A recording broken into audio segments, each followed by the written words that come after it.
mereka adalah korban dari psikopat. Psikopat. Iya. Jadi bukan LGBT, makanya korban dari perilaku psikopat seorang gender. Coba, orang Indonesia rata-rata Di bawah rata-rata. Maksudnya apa tuh Ya, coba? di bawah. Ya nggak tahu saya. Anda yang ngomong kan saya cuma nanya. Goblok lu piara, kambing lu piara gemuk, kata Kasino.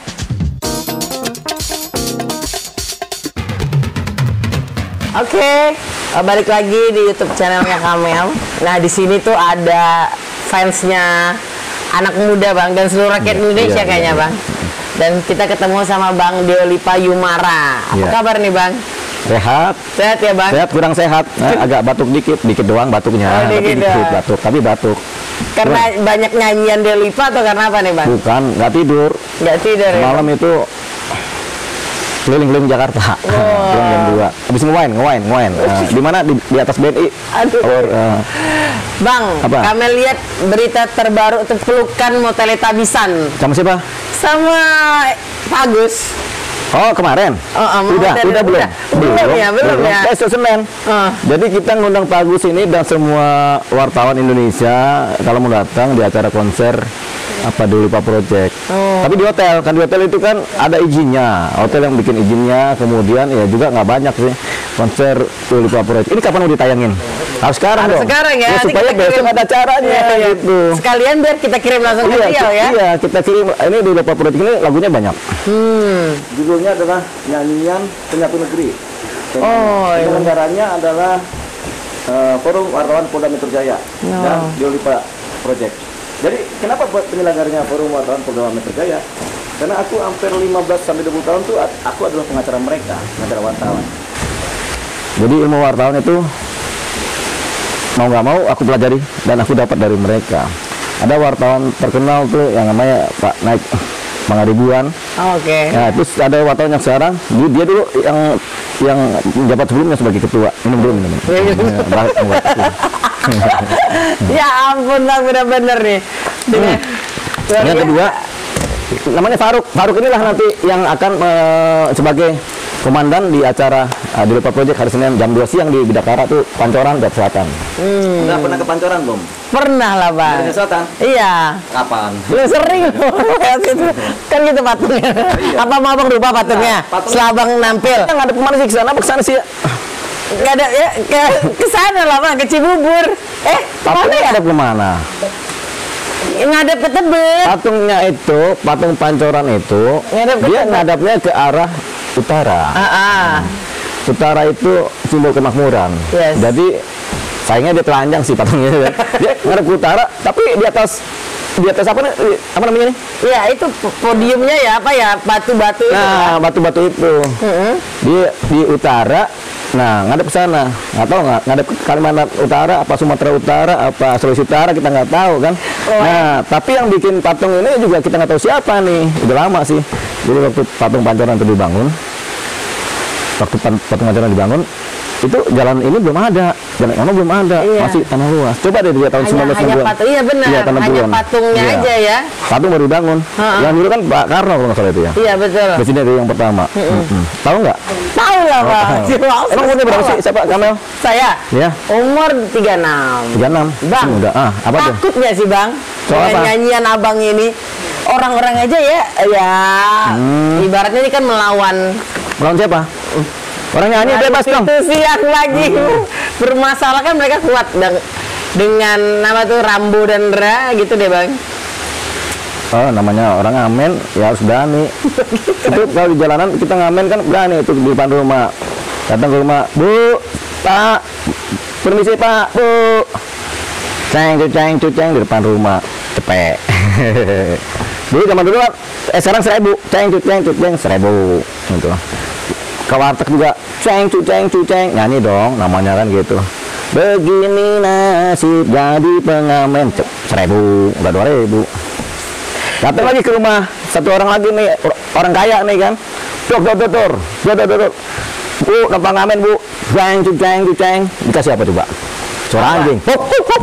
Anjing. Nah, lalu kalau itu pengamen itu, makanya pengamen itu nggak pernah takut. Kita kan pengamen. Mana kita takut sama apa-apa? Yang kita takut itu kalau gitar kita dicolong orang. Handphone bunyi tuh. Bang. Ya apa? Jadi kan Baradae ini, saya ngikutin deh bang. Emang tahu Barada apaan? Tahu nggak artinya Barada? Tahu lah, itu kan jabatan dia di. Jabatan apa Barada tuh? Artinya apa Barada? Artinya dia yang masih di bawah ya bang ya. Masa Barada di bawah? Jadi apa di bawah bang? Coba cari tahu dulu arti Barada apa. Wah, Barada. Kalau nggak bisa dikatakan artinya sudah jangan ngomongin Barada. Nggak usah berarti ya. Langsung ngomong aja Pak, si Eliezer bagaimana? Oh iya, jadi nggak pakai itu. Eliezer gimana bang sekarang? Yang mana kita tahu, kita di sini di penjara. Karena ini ada apa sih? Tapi masih cintanya masih Bentar, terjadi. ini ada apa? Hari Minggu kan? Hari Minggu. Tanggal 22. 21 bang. Mbak. Itu. Kan biar dipercepat. Bukan. Karena informasi abang lebih cepat daripada apapun bang. Betul. Dan itu dipercaya publik sekarang bang. Jadi kalau mau terupdate ke abang lihatnya. Betul. Enggak, kita kan di tiap rambut kita ini ada kode-kode nih. Nah itu. Ini kita buka satu rambut, keluar tuh isinya apa. Buka lagi, keluar isinya apa, begitu. Orang nggak percaya sih. Tahu Samson? Samson kan kekuatannya kan di rambut, di badan kan. Kalau digunting hilang. Makanya aneh kalau digunting rambut, aneh nggak muncul ke depan publik lagi, udah selesai udah botak kan. Tadi ngomong apa sih? Kamu apa Baradae? Barada lagi. Eliezer kan di penjara, kita di sini. Kita di sini mah happy. Iya kan? Ya kan? Apalagi? Betul apanya?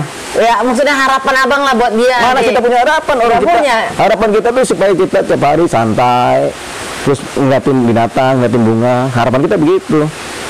Nggak usah muluk-muluk lah. Kita di sini juga udah banyak ini.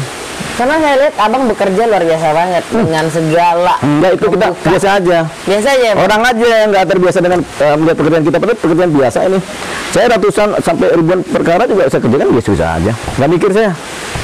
Kalau orang-orang bekerja mikir ketakutan, blow on aja dia. Sama kayak kita takut mau dibunuh. Mana ada kita takut dibunuh? Kita kan tiba-tiba kita mana tahu, tiba-tiba besok kita kecelakaan atau apa, kan kita mana tahu, ya kan? Mungkin mending begini aja, bebas. Yang penting kita nggak berbuat dosa sama orang. Kalau berbuat dosa diri sendiri sih kita diam-diam kan. Nah kita main cewek sendiri, ya kan, nggak ada yang tahu kan? Ya dosa sendiri, tapi nggak merugikan orang lain. Betul nggak? Tapi kalau kita bikin dosa sama orang lain atau nggak jujur atau nggak apa, ya bahaya. Kita mau ngomong susah. Kalau ngomong orang, kalau orang ini kan orang punya dosa sama orang lain, orang koruptor, gitu, baru geter-geter. Netizen disuruh nggak kepo bang, kata Pak Agus. Sedangkan karena kekepoan inilah terbuka semuanya. Betul. Berkat abang yang emang ngomong apa dia nggak kepo? Iya, gimana bang? Kita kan memang makhluk kepo ya bang. Betul. Manusia itu kan makhluk yang ingin tahu. Cuman kan kita nggak mungkin ngomongin Pak Kabar kan, kita udah minta maaf, masa kita ngomongin lagi. Nggak boleh. Betul. Dan mau ada teletabisan yang belum tersampaikan ya bang. Ya kalau itu kan masalah perasaan cinta. Cinta kan harus disampaikan. Abang memang penuh dengan cinta.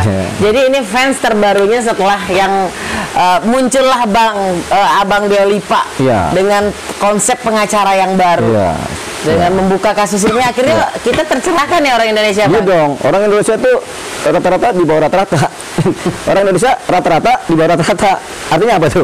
Coba. Ya iya itu dia. Rata-rata. Ya, berani ngomongnya. Coba. Orang Indonesia rata-rata di bawah rata-rata. Maksudnya apa tuh? Coba. Ya, di bawah. Ya nggak tahu saya. Anda yang ngomong kan, saya cuma nanya. Tapi berkat abang dan kode-kode abang, tapi dipahami.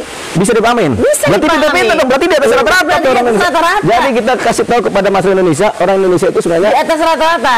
Rata-rata yang di atas rata-rata. Apalagi netizennya bang. Buktinya kemarin dengan drama ini, pada drama yang mereka buat, netizen udah lebih tahu loh bang. Dari yang dibuat yang sutradaranya. Siapa yang sutradaranya? Itu Sambo ini. Bukan, saudaranya kita. Sambo itu kan sebagai pemain pelaku utama. Oh, pelaku utama ya? Tanya siapa pelaku utama? Sambo. Pelaku penyerta istrinya, Putri Malu. Pelaku penyerta Eliezer.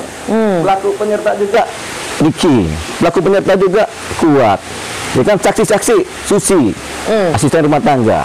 Korban, ya kan, korban yang meninggal almarhum Yosua. Emang siapa almarhum Yosua? Itu pahlawan. Oh iya. Pahlawan tanpa tanda jasa, karena mati. Tapi nanti dia bakal dikasih tanda jasa. Oleh Pak Jo. Oleh Pak Jo. Ya. Kalau Pak Jo nggak ngasih, aneh aja ngasih. Kasukan lo, ya kan, orang bebas. Pak Jo, Diaminin nggak sama Pak Jo ini? Pak Jo kabarnya gimana? Tahu nggak hari ini Iya. mau ngapain? Ngapain? Nggak tahu kita. Ya makanya bukan nanya gimana. Bang, abang nuntut 25T sama Pak Jo. Ya, Dikeluarin nggak ini kira-kira sama Pak Jo? aneh nggak nuntut sama Pak Jo dulu mati. Aneh nuntut sama negara. Negara yang Pak Jo kan dipimpin Pak Jo. pejabat presiden. Besok dia ganti duitnya juga balik lagi ke negara. Jadi aneh tutup ke negara karena aneh ditunjuk oleh negara sebagai pengacara untuk kepentingan negara. Negara itu siapa? Negara itu ya semua orang Indonesia, masyarakat Indonesia. Semua masyarakat Indonesia adalah pesaham dari negara itu sendiri. Kalau Pak Jo itu cuma direkturnya. Pak Jo kan direktur negara, direktur utama dia mah. Tapi kan tetap pesahamnya masyarakat Indonesia. Seandainya kuasa seluruh rakyat Indonesia diberikan kepada abang, gimana? Oh, ada ganti direktur utama dong. Oh, gitu ya? Iya dong, ganti komisaris, ganti direktur utama, ganti direktur, bahkan para manajer ganti. Ganti Bapak Tabis. Suka-suka, makanya juga kan sebagai pesaham, wakil pesaham. Cari yang paling bagus, di antara yang paling bagus. Bang, momennya ini saatnya nggak sih sebenarnya memang perombakan ibaratnya Ini ya, Polri itu institusi ini yang tuh besar reformasi. Enggak cuma Polri sebenarnya, banyak ya keenakan nggak berubah orang Indonesia ini. Pejabat-pejabatnya nggak berubah. Tilep sana, tilep sini. Sana ditulep, sini ditulep. Besok-besok lupa. Lupa besok lupa. Betul. Ya kan? Aneh Banyak aja. kan lupa, Bang. Banyak kan lupa, makanya Indonesia nggak ingat. Aku kasih kode ya.